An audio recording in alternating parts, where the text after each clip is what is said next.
Simmal tafaa wayii kaayyoo dabsee karaa laga falmee hidhaatti jiraman maal taanuu akkaataa nu dhabnuuti maal taanuu. Yooyyaa babaroo ashamaa akkam ooltanii nageenya rabbii guddaa sumburratti haa jiraatu. Oduu jimaata barii ammajji 28 isin dhageessaa. Oduu kana wajjin an jaal bariisoo waabeeti. Dursummatootii oduutiin hangafa ogeessaa teeknikaa istiidiyoo keenyaan qophii keenya hamma xumuratti warroonni maatii keenyaaf haaraa taatanii subscribe gochuun gama maatii keenyaatti dabalamaa kanneen maatii keenya taatan ammoo like, share, comment gochuudhaan nu cinaa dhaabbadha jechuudhaan gama oolmaa Oromiyaatti isin deebisa. Abdiif Reengachana uummata Oromoo gootichi waraana bilisummaa Oromoo honoota zoonii kibbaa giddu galeessaa fi lixatti tarkaanfii jajjabaa fudhachuun injifannoo galmeessisuu ajajoonni mooraa qabsoo bilisummaa Oromoo beeksisaniiru. Ilmaan Oromoo Suud Arabiyaa keessa jiran wabeeffachuun jilli addaa Dr. Jeelaan Kadir Ahmadiin Jabal Adam Kaamiliif akkasumas Ahmad Shidee fi Qees Taagaay Taaddalaatiin durfaman ministeera dantaa kan dhimma alaatiif akkasumas ammoo ambaasaaddara Suudiidhaan durfamanii mootummaa Muhammad bin Salman wajjin hidhamtoonni Suud Arabiyaa keessatti dararamaa jiran saffisaan akka hiikamanii fi dugni jijjiirraa afaan biyyattii Makkaaf Riyaad mootummaa Suud Arabiyaa afaan Arabaatiin akka dubbifamus alduree fi yaadrimeewwan hariiroo biyyoota lamaanii qophaa'uudhaan furmaanni ilmaan Oromoodhaaf tarii waaqni buusina waan gaarii dhagahuuf deemna. Ajjechaa fi duguggaan ilmaan Oromoo godinoota Walloo Aanaa Baateetii fi Wallagga Baha Wallagga Lixaaf giddu galeessaatti fufuun dhagahamee jira. Ajajaan waraana bilisummaa Oromoo Jeneraal Marroo Dirribsaa Itoophiyaa keessatti qabsoo karaa nagaa jechuun qawween hiikkatamuu akkan jiru ejjennoo isaanii uummata isaanii jabaadhaaf mirkaneessaniiti jiru. Xiinxalaan siyaasaa Jawaar Mohammad turtiiwwan guyyoota dheeraa erga mana hidhaa gabrummaa keessaa bahee booda hogganoonni adda bilisummaa Oromoo ABO Jaal Daawud Ibsaa akkasumas Baattee Urgeessaa Koloneel Gammachuu Ayyaana Abdii Raggaasaa fi Mikaa'el Boran dabalate qeerroof qarreen walumaa galatti maqaa waraana bilisummaa fi adda bilisummaa Oromootiin hidhaman hundi saffisaan akka hiikaman jechuun toora feesbuuka isaa suuraawwan qondaaltota adda bilisummaa Oromootii fi kanneen kana fakkaataniin dabalaniin qabsootti fufuun isaanii gaaffiiwwan nafxanyootaatiif egaa deebii laataa jira jedhameeti jira. Kunis egaa maaf hin dubbanne maaf cal'isa kan jedhuuf waccisiisuu eegalee kan jedhanidha. Gama bal'ina oduu keenyatti deebinaati amma xumuraatti nu faana bu'aa jenna. Gootichi waraana bilisummaa Oromoo Cifraan Soddombooroo zoonii kibbaa godina Gujii Bahaa qarqara magaalaa Nageellee Booranaatti ammajjii 13 irraa kaasee hamma guyyaa irraatti tarkaanfii fudhachaa tureen tarkaanfiiwwan gurguddoo diinaa fudhachuun naannawa laga Diimaa yookiin ammoo Galaanaa jedhamutti tarkaanfiiwwan gurguddaa fudhateen loltoota isaanii baaruudaa itti buusuun kanneen sakatta'iinsaaf baate of duba deebisuun dhagahameetiin jira. Kana malees gootichi waraana bilisummaa Oromoo kaambiiwwan raayyaa ittisaa kan daandii xiyyaara jedhamu dabalatee barbadeessuudhaan keessa garmaama jiraachuu ajajni waboo ABO gabaaseera. Gama biraatiin Abdiif Reengachana uummata Oromoo godinuma Gujii Bahaa Aanaa Gooroo Doolaa keessatti tarkaanfiiwwan gurguddaa fudhachuun loltoota diinaa jimbiilfachiisuu maddeen kennaa kan Cifraa Odaa Adoolaa Buttaa Gooroo Doolaa Siidaa Gannaalee Gurraacharraa nu qaqqaban yoo himu kana keessatti akkuma beekamu Abdiif Reengachana uummata Oromoo ammajjii 26 tarkaanfiiwwan cimaa guyyaa kaleessaa fudhateen aanaa Odaa Adoolaa ganda Goofaa yoomuu jedhamutti loltoota finxaaleeyyii emmiyyee Itoophiyaa jedhan 22 ol biyyootti dabaluun 17 oliin madoo dandamii hin qabne gama meeshaa waraanaatiin AKM yookiin qawwee keemii 14 akkasumas rasaasaa AKMdha 150 meeshaawwan kanneen kana fakkaatan booji'uusaa waboon gabaaseen. Koromiin lixa biiftuu Jeneraal Kumsaa Dirribaaf Jaallan Qabsoo Bilisummaa Oromootiin hoogganamanii humni urjii furgaatu lolaa godina Qeellam Wallaggaa aanaa Anfeelloo ganda Ennechaafti loltoota magaalaa Muugii irraa dhufanii barbadeessuudhaan akka isaan hin deebinetti of duuba dheessisuuf loltoota 10 raajjeesuun 5 madoo dandamii hin qabneen adabuun beekame. Loltoonni konyaa kibba bahaa onoota Dodola keessatti akkasumas ammoo aanaa Sinaana godina Baalee ona Saambituu irraa harka kennatan mirkanaa'e. Loltoonni kunneen humna raayyaa ittisa poolisii federaalaa irraa yoo ta'an loltoonni kibba bahaa kunneen akkuma beekamu Abdii Bakar kan jedhamu aanaa Sinaana ganda Saambituu, Abdii Abubakar Usman ona Dodola kan poolisii federaalaa ta'uun mirkanaa'eeti jiran. Lola jabaa ona Gidaamitti loltoota Eeltiraa fi humnoota nafxanyootaatiin dabalanii gootichi urjii walabummaaf abdiin egeree Oromiyaa kan uummanni isaa cichee cinaa dhaabbataa jiru humnoota diinota isaa barbadeessuun salphisuun loltoota hedduu ajjeesuun dhagahame. Godina addaa Oromoo saba Wallootti ajjechaan cimaan itti fufuu bira darbee daraa fi uummanni keenya wabii dhabuun gabaafameetiin jira. Haala bu'aa bahiiwwan uummanni keenya hadhaa inni unataa jiru yoomillee kan uummanni keenya quban qabnee fi uummanni Oromoo laafina uummata kanaaf sagalee dhageessuu rakkoo beela uumaa fi mootummaa akkasumas haala namtolchee siyaasaa biltsiginnaatiin lubbuuwwan yoo diqqaate haleellaa marsaa 24 olii dirooniidhaan ilmaan Oromoo godinoota Walloo aanota kanneen keessa jiran kan lubbuun darban 340 ol ta'uu fi kanneen gara 500tti daa'imman dabalatee madaa'uu fi qe'eewwan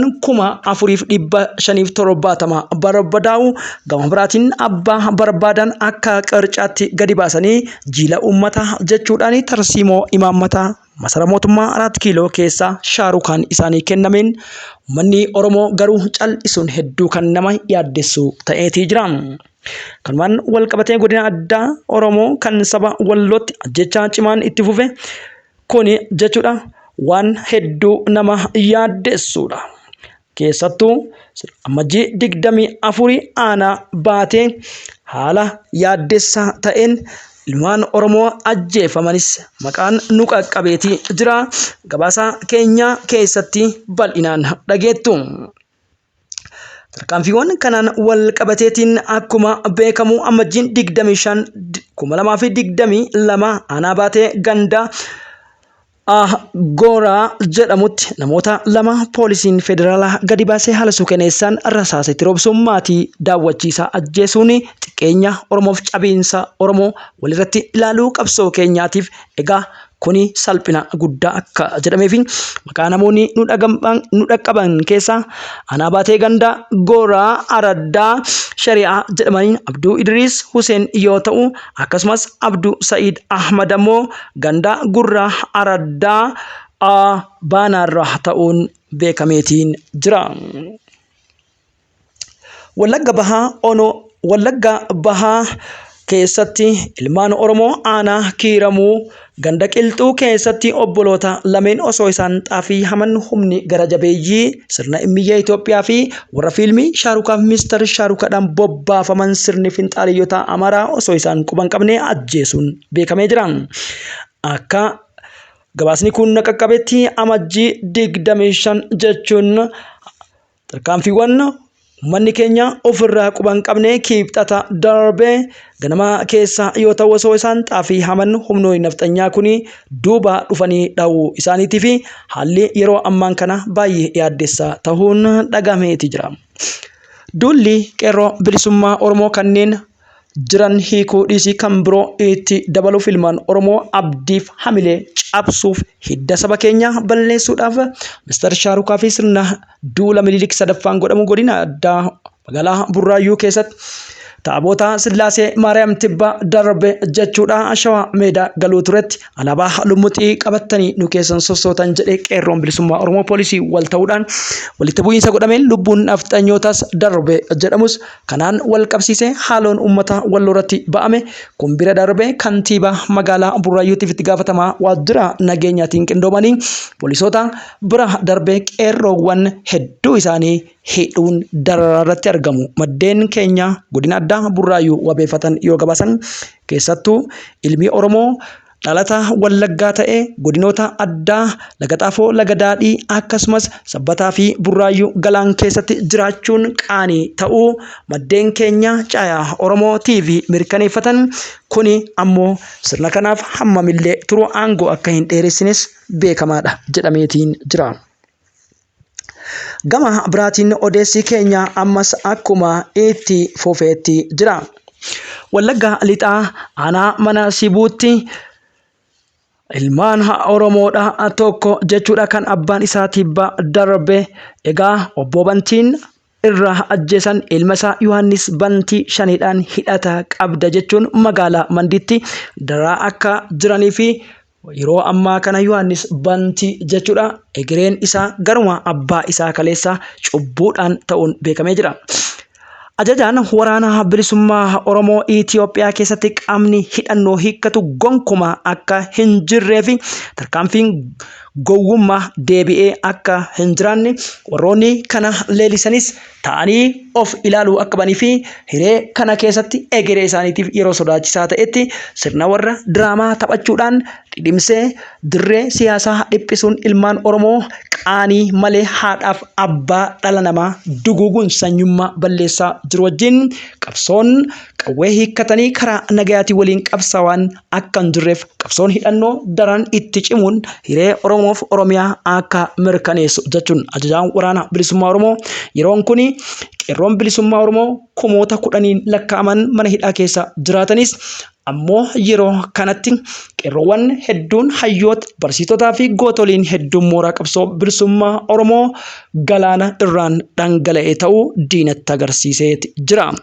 Yeroo kamiyyuu caalaa hojii qulqulluu wal dhageettii fi qaamni bilisummaa saba isaatiif quuqamuu fi sabboonummaa egeree Oromiyaaf mirga saba isaa akkasumas mirga abbaa biyyummaadhaa kaleessa afaan qawweetiin sarbame sana afaan qawweetiin mirkaneeffachuudhaaf of qopheessuu akka qabuuf yeroon itti aanu qormaata cimaa yoo walii galle ammoo qaxxaamuraan injifachuu dandeenyu akka ta'e uummanni Oromoo itti amanuu qabas jedhaniitiin jiru. Godina Qeellam Wallaggaa Giddaa Ayyaanaa magaalaa Qeellamitti uummata nagaa erga walgahii waamaniitiin booda rasaasaan akka uummanni daawwatu kaameraa irra qabuudhaan ilaalaa kanneen irraa baradhaa jechuun namoota waraana bilisummaa Oromoof siyaasa kamirraayyuu bilisa ta'an kanneen ammaaf maqaan nu qaqqabee keessaa Yaalaa Fayyisaa akkasumas obbo Abrahaamii fi Nagaasaa Maammoof obbo Masfin jedhaman rasaasaan gobuudhaan itti deddeebisaniiti argaa jirtu. Kana fakkaata namni shan irratti tarkaanfii fudhannu jechuun gocha jeenosaayidiitii fi shibbirii sirna kaleessa uummata keenyatti raawwachuun dhagahamee jira. Odeessa keenya egaa istiidiyoo seennee nu qaqqabeen godina Gujii lixaa Bulee Horaatti uummata walgahiif gandoota aanota Bulee Horaa jala jiran hedduu keessa uummata 360 ol hidhanii gammatti mana murtiitti osoo hin dhiyaatin isin shaneedha jechuun keessattuu ammajjii 25 gochi akkanaa kun raawwachuu bira darbee qaamni isaan mana hidhaatti nyaata dhugaatiin gaafataa hin jirree fi kan barbaadan gadi baasanii keessaa ajjeesaa akka jiraniif uummanni Oromoo sagalee ta'uu akka qabu waamichi darbeedha. Ammajjii 25 Onaa Jaardaagaa Jaartee keessatti gandaa laga Miicaa jedhamu keessatti manneen jiraattota dhibbootaan lakkaa'aman gubamuun abbaa barbaadan fannisanii kaan mukarraa buusuun dubartii biratti gudeedaa akka jiraniif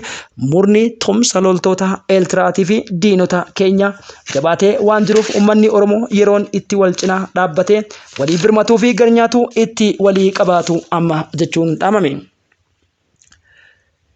Xiinxalaan siyaasaa turtii hidhaa waggaa 1 fi ji'a 8tiin booda yaada ifoomaa ta'eef akkasumas gaaffii fuulletti mootummaa shaarukaa gaafatu hidhamtoonni siyaasaa koloneel Gammachuu Ayyaanaa, Jaalabdii Raggaasaa, Baattee Urgeessaa, Mikaa'el Booranii fi Hayyi Duree Bilisummaa Oromoo dabalatee qaamoleen hidhaa jiran kamiyyuu saffisaan akka hiikaman mootummaan saffisaan deebii kennuu qaba jechuun suurawwan gootota kanaatiin dabaluun xiinxalaan siyaasaa Jawar Muhammad maxxanse Jawar maal dubbata maaf cal'isa jechuudhaan mooraan ilmaan nafxanyootaa fi sanyiiwwan hin jirree fi bullukkoo namaa uffatte kadhattuun qe'ee keessatti wal horte har'a waan ajaa'ibaa dhaga'uun wal harkaa fuudhuun kun Zinnaashit, kun Shaarikoot, kun Taayyee Dongoraatti, kun Shimallis Cuunduuratti walii kennuudhaan tapha kubbaa Arsenaaliif Maanchestar gochuun dubbiin isaan dhibdee jirti. Haa ta'u malee sookoof soorgoo hiikkachuu barbaadan gonkumaa akka hin argatanii fi dubbii kana keessatti ammoo warroonni xiinxala siyaasaa qaban inni kun ejjennoo murteessaadha yoo ta'es kanaan alatti qabsoo hidhannoodhaa eenyullee itti bu'uu akka hin qabnee fi wanta jedhamuu qabudha jechuun dubbatanii daawwattoota chaanaalii Caayaa Oromoo TV olmaa Oromiyaa kan isinii dhiyeesse Anjaal Magarsaa Waabeetii ogeessaa teeknikaa istiidiyoo keenya tamsaasa Suudaan Kaartoom irraa qophiiwwan keenya idilee hordofuu fi mallattoo diimaa Kotu ya lelo kia lelisa kia bona samni lelisu siya din abdi kia abdin jarra tokicha nuwal jalate manu dorsisu sidamna koba natirorisu nuwal jalate manu dorsisu sidamna koba natirorisu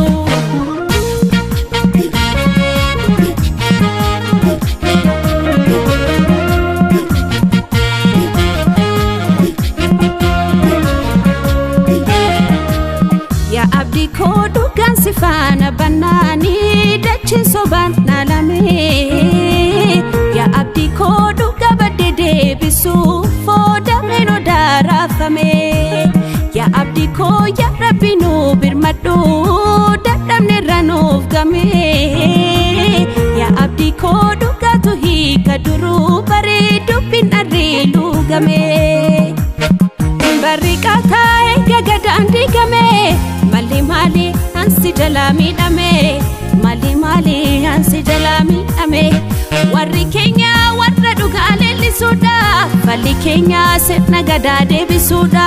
falli Kenya sirna gadaa deebisuudha deebisuudha deebisuudha sirna gadaa deebisuudha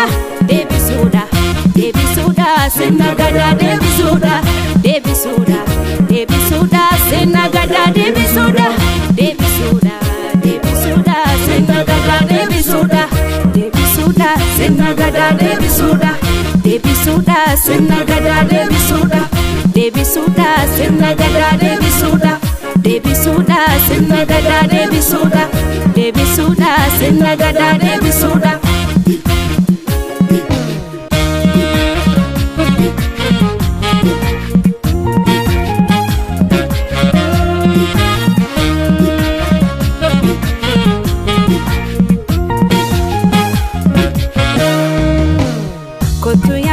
Kia lelisa kia bona samni lelisu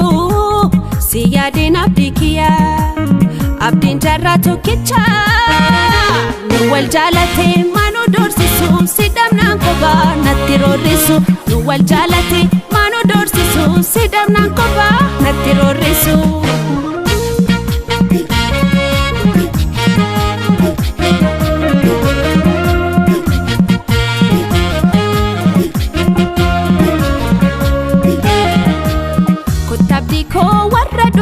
Kenya wale dachi Kenya tawale ya abdi ko garagaltu barana mo milaf matasa walale ko tabdi ko baradu fe darbu gabi utungala Kenya tate ya abdi ko gadab gadado nun altu gafagadan Kenya tate barikata gagadandi kame mali mali ansi jalami dame mali mali ansi jalami dame warri Kenya warra dhugaalee deebisuudha falli keenya sirna gadaa deebisuudha falli keenya sirna gadaa deebisuudha deebisuudha deebisuudha sirna gadaa deebisuudha deebisuudha deebisuudha sirna gadaa deebisuudha deebisuudha deebisuudha sirna gadaa deebisuudha deebisuudha deebisuudha sagantaa keenya golabnaa Aayaa Oromoo TV miidiyaa keessan kan jaarmiyaa gaaddisa marii dhaloota egeree bilisummaa Oromooti jaarmiyaa dambalii humna qeerroo bilisummaa Oromoo gaaddisa mariitii fi jaarmiyaalee qeexoo sirriin waraana bilisummaa Oromoo taligan kamiyyuu jalatti ijaaramuudhaan aantummaaf akkasumas seenaa gaarii hojjechuun dhagaa bu'uura seenaa walabummaa haa keenyu. Anis waboda horaa bulaa deebana. Hojii hedduu kanaan dura hojjechuutiin simbiraan kan ga'e Keemboon Istiidiyoo ammammoo haala haaraaf miidhagaa ta'een ogeeyyii garaa garaa qabachuudhaan gara keessan dhufee jira. Walaloof yeedaloo Sofumar Gadaa. Qindeessaa muuziqaa Naa'ol Ittafaa, ogeessa kaameraaf ediitara Hassan Muhammad akkasumas piroodiwusara Baacaa Ittafaa maaster qabachuudhaan hojii miidhagaadhaaf artii keenya guddisu haala hundumaa xumuree isin eegaa jira. Kottaa waliin hojjennee waliin haa guddannu.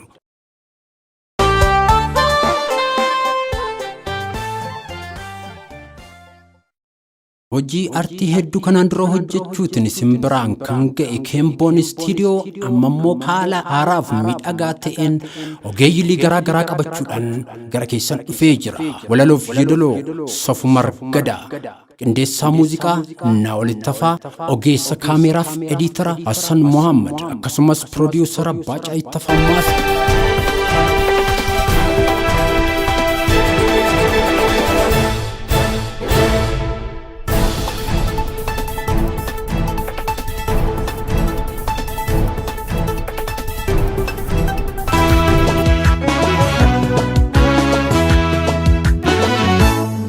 Yese nam faayisu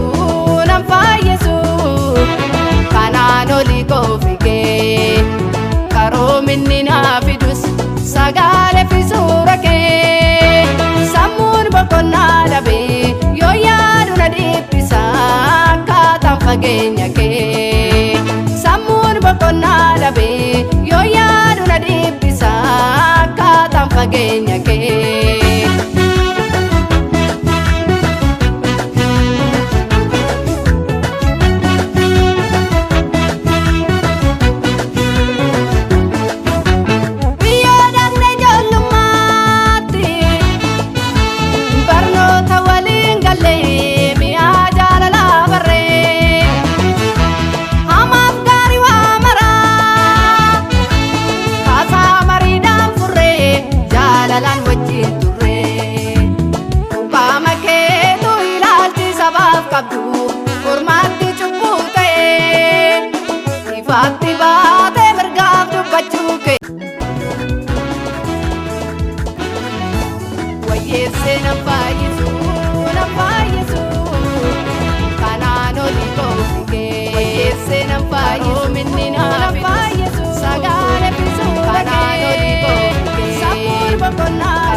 fakkaate